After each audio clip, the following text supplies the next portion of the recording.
Meeple Nation Podcast, episode 454, 2022 Year-End Review. Welcome, citizens of Meeple Nation. For the next 30 minutes, sit back and enjoy. Meeple Nation Podcast is sponsored by GameToppersLLC.com. Now, you hear us talk about Game Toppers all the time. You may have seen some of our Game Toppers if you've joined us at any of the events that we've been at. You may even have visited GameToppersLLC.com.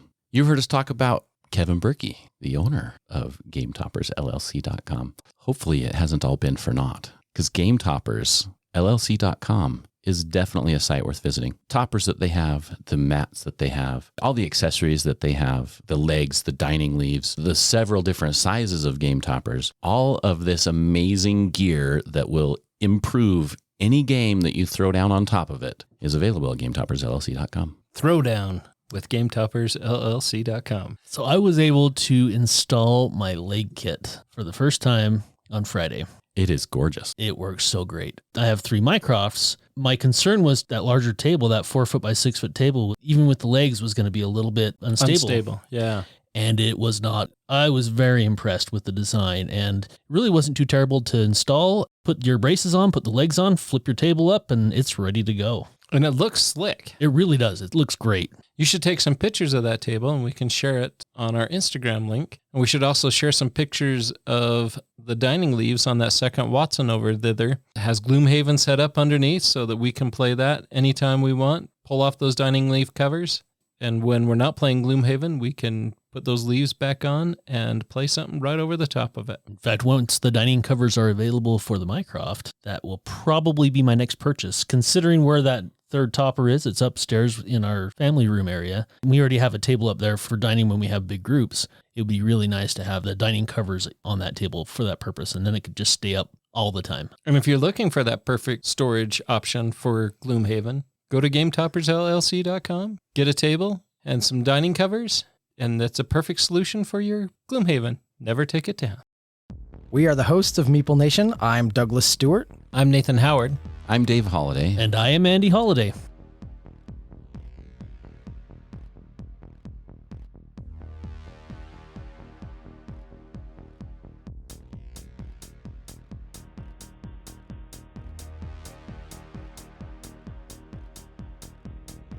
If you'd like to know more about where we've been, what we're up to, and where we're going, head on over to meeplenation.com. Check it out. We've got blogs, photos, links to past episodes, bios, and of course, our Patreon link. We are always so grateful for those who have chosen to donate through Patreon to the podcast. It's an excellent way for us to improve the podcast in a whole myriad of different ways. If that is something you're interested in, head on over to meeplenation.com, click on that Patreon link, and we would be very, very grateful. You can also email us at meeplenation@gmail.com.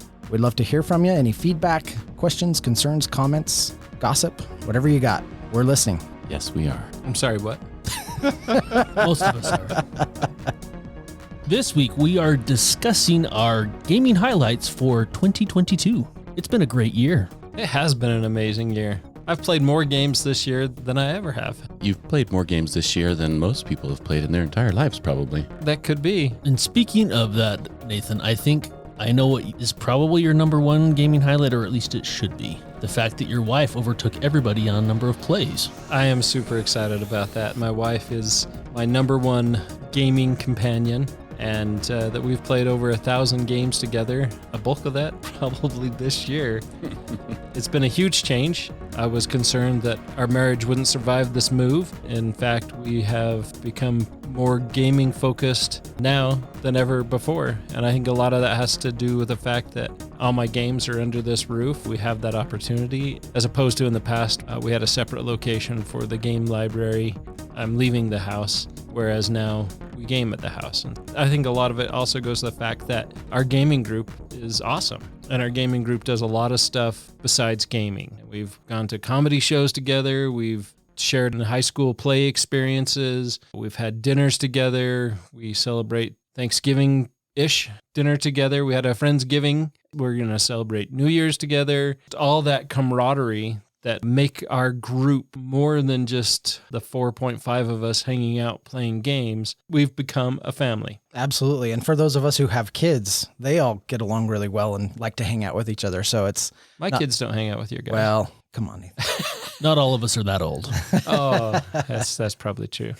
I really think that's awesome that we'll go to your house, Andy. Doug's kids show up. Dave's kids show up. It's a big brouhaha in the other room, but it's awesome. And I wish when I was growing up that our group had been more like that for my kids. I really wish that they had embraced my gaming bug more than they have. I mean, they enjoy gaming. I enjoy every opportunity I get to game with them. It's just not the same as watching your guys' kids. You saying that now, I remember when we were doing game night at your home years and years and years ago before we started meeting at the separate game library. I remember Dalton coming along and him playing with Ashley and Maddie.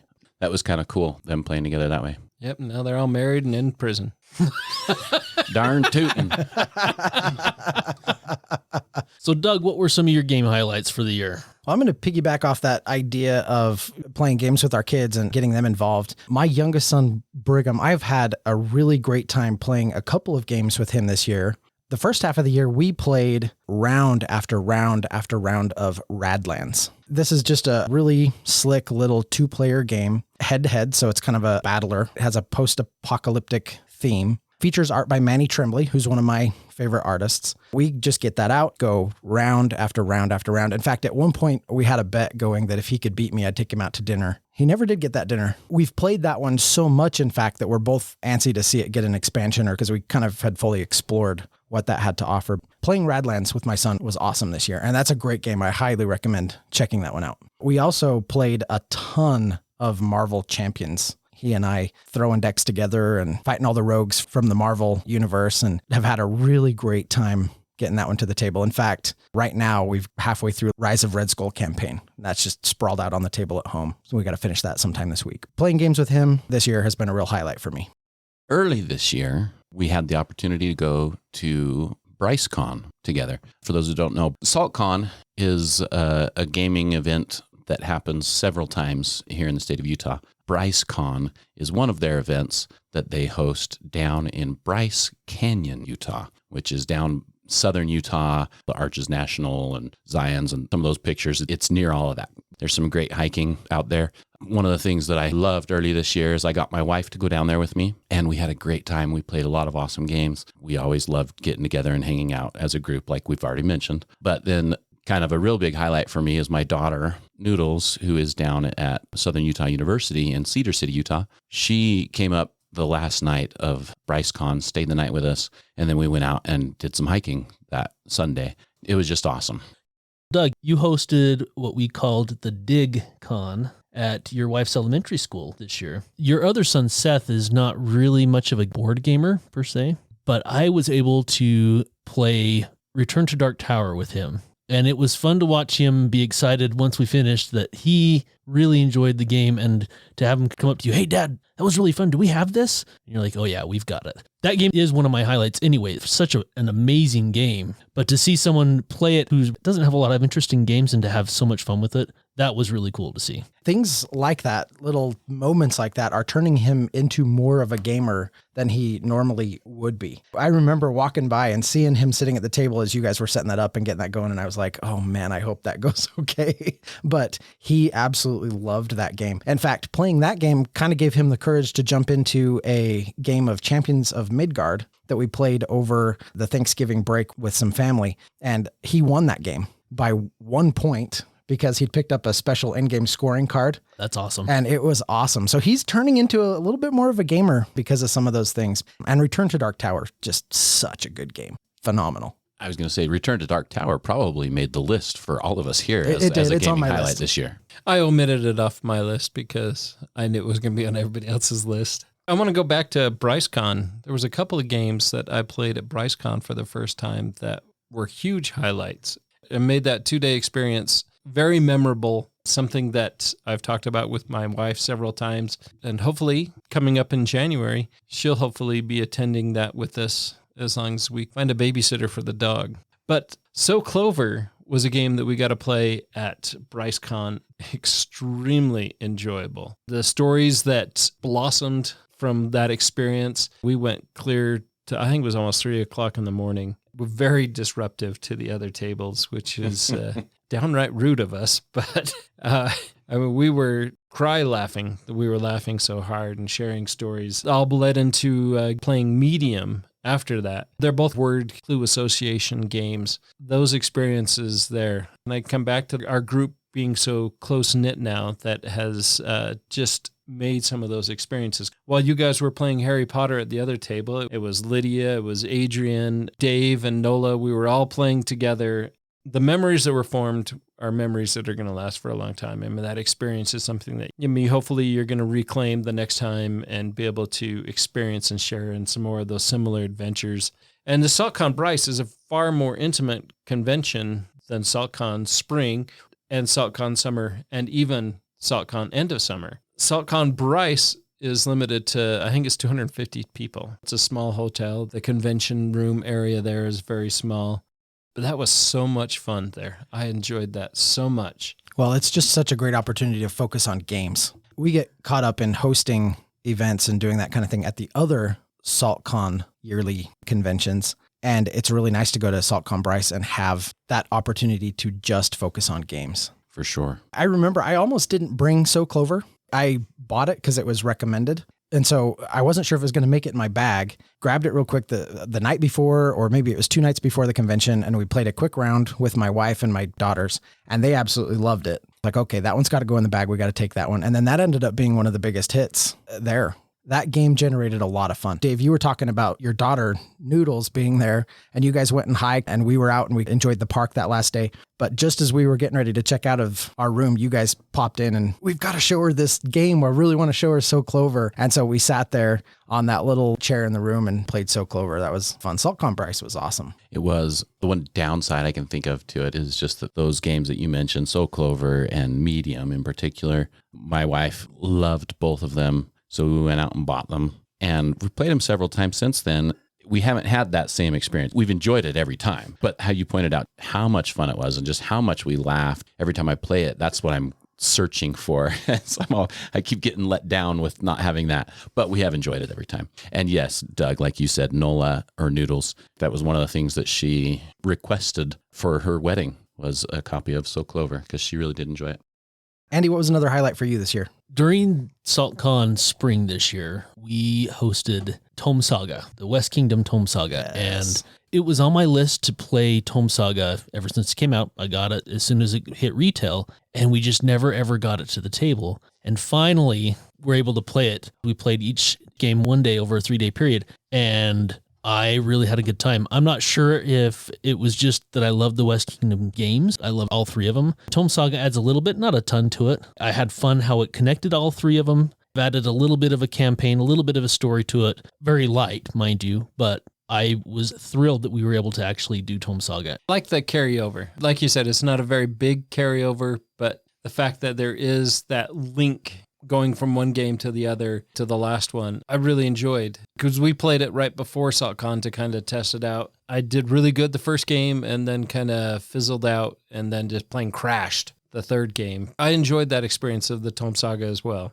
You know, that's the interesting thing with those 3 games. They all are so different. And to have played that with quite a few different people and to see, oh, I really like this one. Oh, this one's my favorite. The varying opinions of those 3 games is really interesting when you talk to people.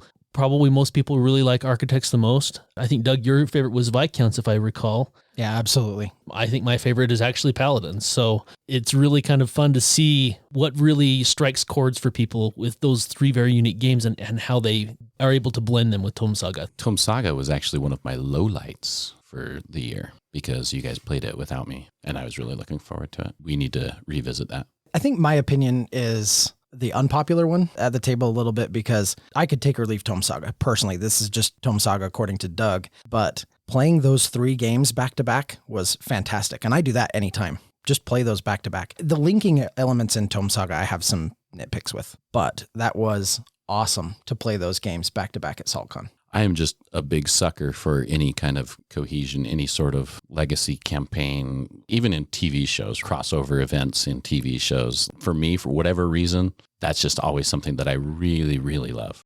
New Frontiers came out in 2018.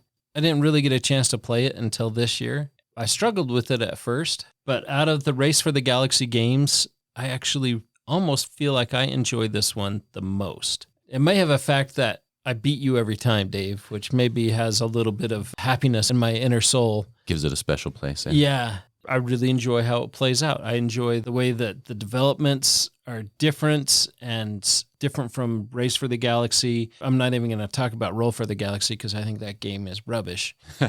That's funny because that's my favorite. I know a lot of people like that. For me, I just did not like Roll for the Galaxy. I played it 10 times. I culled it and vowed to never play it again. I mean, I'd probably still play it again, but New Frontiers shined so much better for me than Race for the Galaxy, Roll for the Galaxy. Jump Drive I might like more because Jump Drive is so quick. You get a chance to play it again and again. Jump Drive and New Frontiers, and they're very different style of games. Time-wise, play-wise, mechanic-wise, very different games. Out of that series, that Race for the Galaxy series or Race of the Galaxy universe, New Frontiers just shines. I always look forward to playing that. I think this kind of fits into the same type of thing that we just talked about with the West Kingdom series. There are a wide range of opinions on Race for the Galaxy games. Like Dave said, Roll for the Galaxy is his favorite. Kind of in line with you, Nathan, I think New Frontiers is probably my favorite. I really like Race for the Galaxy as well. Roll for the Galaxy is by far my least favorite of the genre. 2022 was a year in which I got to play my favorite game so many times. So probably my number one highlight is that I played my favorite game over and over and over again. Hey, Dave, what's your favorite game? Oh, you had to ask. If you've listened to the podcast for long, probably know my favorite game is not anything that I can point to at any one time because it's the new game. There's a new game. That is the game I want to play almost 100% of the time. And you all bought so many Kickstarters and other just new epic games. Like we already talked about Dark Tower, Bard Sung, so many. I couldn't even begin to name anything more than those two. And so many of them were just awesome. Like I wish we could just play all day, every day because there's so many that just deserve to hit the table over and over and over again. Well, you're in luck, Dave. Just over your shoulder is a bunch of your favorite game. You just feel free to take those home and open them, read the rules, come back and teach them. We can play your favorite game all you want. Sweet. Or we'll wait till somebody else reads them and play one or two of them. There's a game that I had been looking at for years and years and years and never could get myself to buy it. And then second edition came out and our great friend Doug apparently backed it and taught it to us.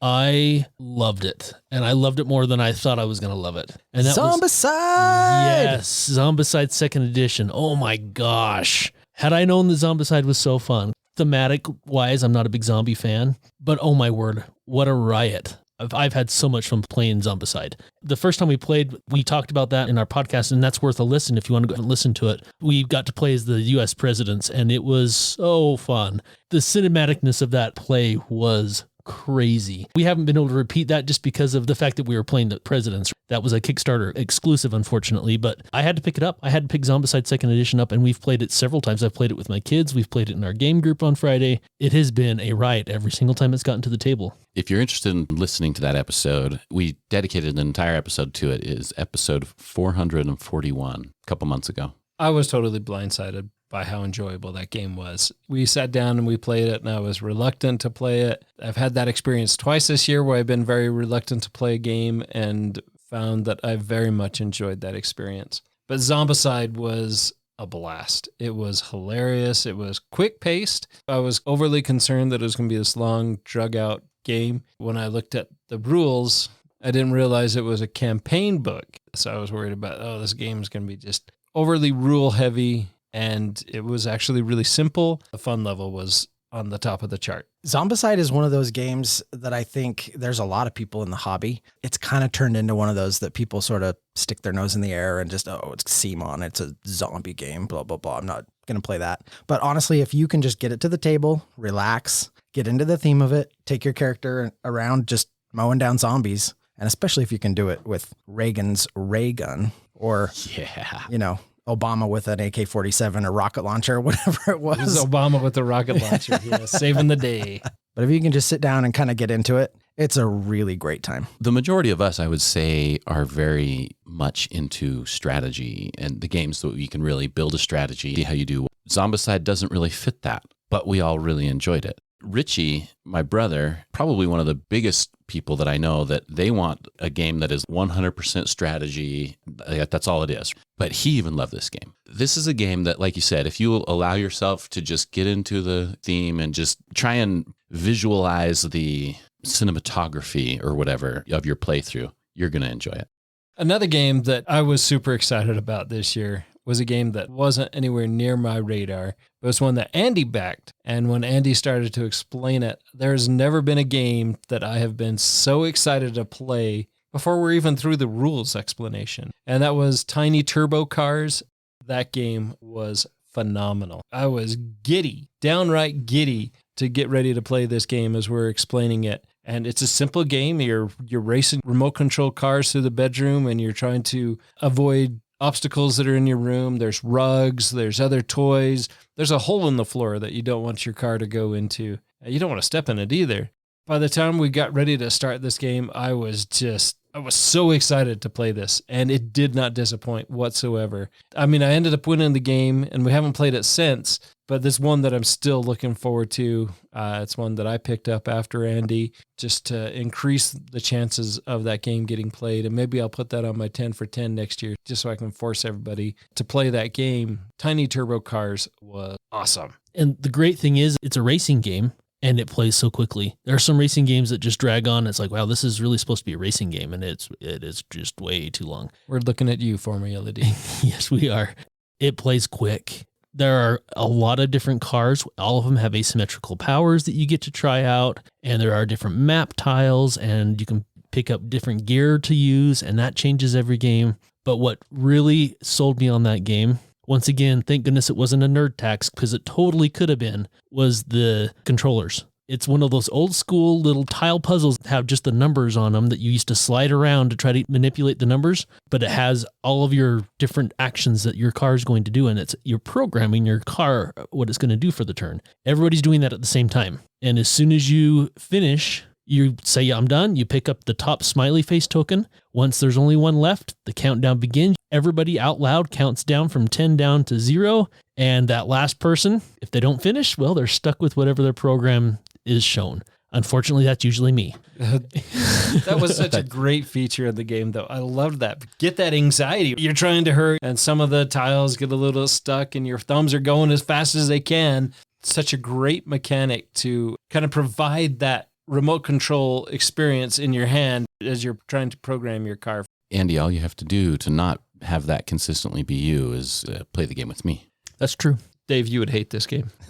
I guarantee you would hate this I don't know. game. I love Robo Rally, and the whole programming your turn reminds me of Robo Rally. There's just not a lot of time to plan. You have to get it figured out very quickly and get your remote control manipulated as quickly as possible. Challenge accepted. One thing we should mention, if we're talking about this game too, and I know you got the Kickstarter version, but the components for this were just fantastic. You talk about that little remote controlled thing that you're manipulating the dials on. That just tangibly just felt so good to manipulate and hold in your hand. But also the tiles were great. The cars were awesome. Those smiley tokens aren't just little cardboard. They were the big, thick, wooden, chunky pieces. This game just has a lot to offer and an amazing table presence. I had a lot of fun playing that one. Looks great sitting on top of your game topper.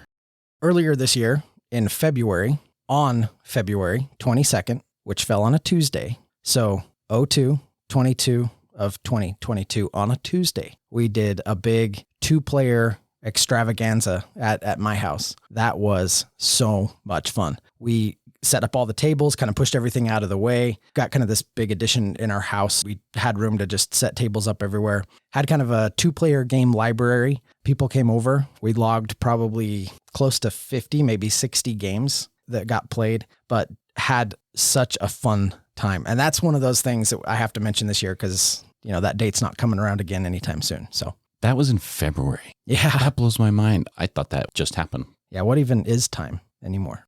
But that was one of my highlights for the year just because of all the people that showed up, the games that sometimes don't get played. I don't think 2-player games hit the table a lot. And so it was an awesome opportunity to get all those out and really enjoy them, see people kind of go head to head. We did tournament brackets and prizes and a bunch of things like that. That was a lot of fun. Yeah, I was totally bummed that I had to miss that. Sounds like it was a lot of fun. It was.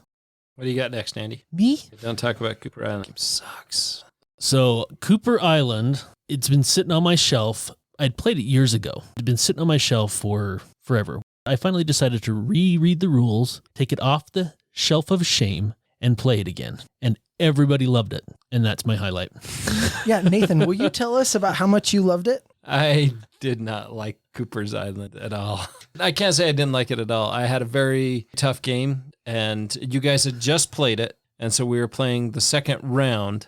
It was one of those games, felt like I was the kid brother. My older brother gave me the game console control that wasn't plugged in and told me that I was playing because it felt like I was. So the funny thing is, I looked at our scores from our first game compared to your score from your first game, and you outscored all of us. So you played a better game your first game than the rest of us did. But you're right. The game has a pretty heavy learning curve on it, and it is very unique on how to get resources. And I really like how that works out. You're stacking tiles to get resources, and the higher the stack, the more resources you get. And even my second play, I still felt like my controller was only partly plugged in, but at least I was getting some sort of reaction from my game. Well, I think Corey described it perfectly. It is a brain burner, and it really is. Plan ahead on what you want to do, which tiles you're trying to place, and what you want to do upgrade-wise. And it is a game that's also pretty difficult. Later, as we got through more and more plays, it got easier and easier to do your upgrades, but it seemed like it was almost near impossible to get your upgrades done. Once again, I think it's that steep learning curve. One thing we did add, I got the expansion that has some asymmetry to the game, and I thought it made it even better than it was. The night that I was there when we played it twice. And the first game that we played, we did not play by the rules at all. Totally messed stuff up. And we realized that, I don't know, maybe an hour and a half in, wrapped it up. We played till a finishing point and then reset it and played it again. And that second play, I remember just thinking, I want to go back to playing it the way we did the first time. I need to play this again. I think my opinion of it's a little skewed because of that experience that I had, but this is one that I need to check out again and give another shot to. I mentioned before all the games we got to play that you guys have been receiving, all the new content. I am super excited about all the games that you guys have upcoming as well. I mean, there are a lot of games that we have been super excited about. Like I say, whether it was some sort of crowdfunding game, something that's announced that you guys are, I'm getting that, I've got it on order, whatever. There's a lot of them that I'm really looking forward to. My excitement level is more ramped up than I can ever remember. So I made a list way back in October of new games that have been added to Andy's, myself, and Doug's library that had just been released in 2022. And that was 36 games at that point. Here we are at the end of December. I haven't added any to this list, but I know that there's at least a dozen games that have been added amongst the three of us. And so there's a lot of games. I mean, we're still behind the times learning how to play. I guess some of us have an issue and buy too many games. Some of those games include 3,000 Scoundrels, Star Wars Clone War, Goblin Firework Fight, Keepers, Gloomier, A Night at Hemlock Hall, Gift of Tulips, They Live, Assault on Cable 54, The Guild of Merchant Explorers, Twilight Inscription, Stars of Arcarios, Burn Cycle, Flamecraft, Return to Dark Tower, Oathsworn. That's just pulling some of those names off that list. There are a ton of games that not only were released in 2022 that we have added to our collective library, but games that we've picked up that are older than that. There's so much content out there. We have a very tough time getting to everything that we own. Another one of my highlights for the year has actually been completing some campaign and legacy games, which apparently is not something that you guys know how to do. You are absolutely right. Who are you? No, all of these have been at my house. Clank Legacy, played all the way through that. Absolutely loved it. What a fantastic game. My City, one of those simple games where you just have a deck of cards that has all of the polyomino shapes on it. You flip them over, you place your polyominoes out, but it's legacy style because at the end of every game, you score it, take some perks, and then you throw a bunch of stickers out on the map. And the rules change. You play through 24 games of this, but the game's maybe half hour tops. I played this one with Lydia and Amberly. I thoroughly enjoyed it. I thought it was really good. My daughter really liked it. My wife is ready to take it out to the backyard and burn it. She did not like this one, but we did finish it. I was able to finish Etherfields, and that game was wonderful. I absolutely loved Etherfields. Such a unique, creative game, and I enjoyed every single minute of that. I guess I can't say I've finished this one, but I'm almost done playing through Oathsworn, which has also blown me away. Completing some big campaigns, some smaller campaigns, some legacy games. That's been one of my highlights this year. You guys should really try it. We like to get 90% done and then get distracted and start something else. Do we really like to even get 90% done? It's more like 20% on most of our. Yeah, that could be closer to it. Yeah. Like I said before, Doug, all you got to do is invite me to be a part of the games at your house, and I will get through them as well. That's not quite true. I need to pick a game and put that invitation to the test. We'll see. We'll follow up on that next year, dear listener. Speaking of legacy games, I got Dave and Andy to play Seafall. And Andy feels about Seafall probably the same way I feel about Cooper's Island. Dave and I have really enjoyed it. We've had a great time with it, but Andy has been very reluctant to get that campaign to even that 90% level. And we've actually even tried to convince Doug to take over Andy's position, join in as a fourth player, because the rules allow for additional players to come in and fall out. But Seafall is one of those legacy games that is just high on my list. I really enjoy Seafall. The experience, the discovery, the stories, I think all that's well done. And I can totally see and understand your opinion of it, Andy, and where that comes from. And I think that's probably what drives me the most in these campaign games is the discovery of new content, is the discovery of an expanding story. That's what really pulls me in. Some of those other campaign games that we're playing, maybe that's where that's lacking. That story doesn't just quite pull me in and keep me enthralled as some of the others do. Pandemic Legacy, by far my number one gaming experience. Seafall, probably in the top 5 as far as campaign gaming experiences. I keep trying to decide if this is one I want to join you for, but I feel like I've got a little Nathan Shoulder Angel on one side and a little Andy Shoulder Angel on the other, and I can't make a decision. But it's an Andy's Shoulder Angel and it's a Nathan Shoulder Devil. I think you got it backwards. You don't need to listen to wait Andy. a minute. But according to the amazing documentary, The Emperor's New Groove, that would mean he's trying to lead me down the path that rocks. And Andy's wearing that sissy little dress thing. Right.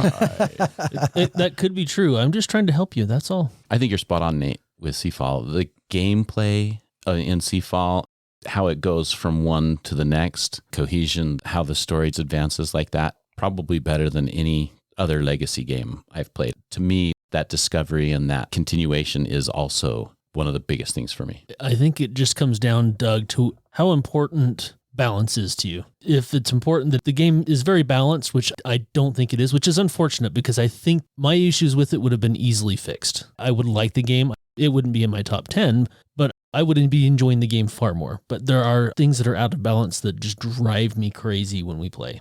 A lot of that will even out as we go, and you just don't have the Patience. the foresight to see Foresight. that it will level out later. I'm probably one of the most patient people you've ever met, David. Okay, we're back to Shoulder Angel and Devil thing now. What? No, that's just a plain lie. I'm more confused than I've ever been. True colors were shown. I think Doug can figure out which is the angel and devil now based on that. Be gone, or whatever I have to say to get rid of it. All right, final game highlight for me, Dead Reckoning. I was crazy excited to get this game this year. It is one that has not disappointed me. We've talked about this game several times during the year. Any chance I can get to get this to the table, I am down. And I love the fact that they just came out with new content for the campaigns. We need to finish our campaign. We are just one session in to our campaign with this. Speaking of not being able to finish campaigns very well, this is one we really need to. For sure. Especially since I won and I got a bunch of perks and I need to beat you guys again. That's true. Doug needs to put his angry pants on so he can beat us again because it worked last time. Well, first you have to put on your whiny pants, then That's your true. angry pants, and then you take them both off and you win. You don't know me. Don't Keep pretend your you know pants my on. strategy. Well, that's usually Dave's strategy. I don't Except for think Dave angry doesn't pants. usually get the angry. He just gets the Pouty. the pouty and the whiny pants on. He kind of confuses those, but then he wins a lot of those games too. So guess the whining pays off, as Doug found out. I'm going to cheat just a little bit and just rapid fire mention a couple of things. Res Arcana this year, gotten to play that a lot, and that has been fantastic. A Feast for Odin. Both of those have really good BGA implementations, so I've gotten to play those on table and online, and both of those have been fantastic. I also want to make quick mention of My Father's Work. I really enjoyed that game, and I want to play that one again. And it's memorable as I think back on my experiences gaming this year, as was Wonderland's War and Ark Nova. Both provided some really fun memories at the table and some things that I'm really excited to return to in the future. And then, of course, we can't wrap up a conversation about highlights for the year without making sure that we mention BGG-Con was awesome. Twilight Inscription was kind of the highlight game of the con. Had a great time in Texas. And had a great time meeting up with Berkey and supporting Game Toppers, their booth, and everything that happened there in Texas at BGG-Con. Fantastic. Overall, wonderful year for gaming. Lots of good games, lots of good memories, lots of plays with family, and lots of incredible memories created here at Meeple Nation. So we've gone over our time. We appreciate you being with us. Hope you enjoyed our highlights. There are so many more that we were not able to get to because of the short time that we have available to us. But with that, we bid you a farewell. Until next time. We'll see you in 2023. Hopefully, we're going to get a lot more games to the table. As always, we want to thank you for listening. Check out our website. We have all sorts of cool things there. Love those blogs. Get a deeper look into the writing side of Meeple Nation. Join our Facebook group, Meeple Nation Off Air. I look forward to seeing you there. Follow us on Twitter at Meeple Nation. We also have Instagram. Under the same name. We also want to thank our sponsor, GameToppersLLC.com. We love their product, and they have so much goodness out there. And we also want to thank Braiding Detergent for our music. Do it. Oh, it's me. It's me. Meeple Nation Podcast, episode 454, 2020. We could write it on there. Maybe. Can't ad-lib. Do we need to put it in the notes? And don't put the year. Don't ad-lib the year. You screw it up. The several different sizes of game toppers. I'm so sorry. That wasn't. Never mind. Keep going. Keep going. All of this stuff, not all of this stuff. I guess we're not beginning that discussion. It's Ooh, but we like to listen to Andy say stuff about beginning to talk about discussion. Shut up, Dave. This week we are discussing our gaming highlights. Sorry. why was that so? Hold it together, Dave. All right, straight face. Here we go. This week we are discussing our gaming highlights, David. I still don't get it. I'm not even sure what's It's got him just giggling. Andy saying discussing because of that blooper, right? Every time it's just like we will be discussing and talking about what we're discussing and talking about.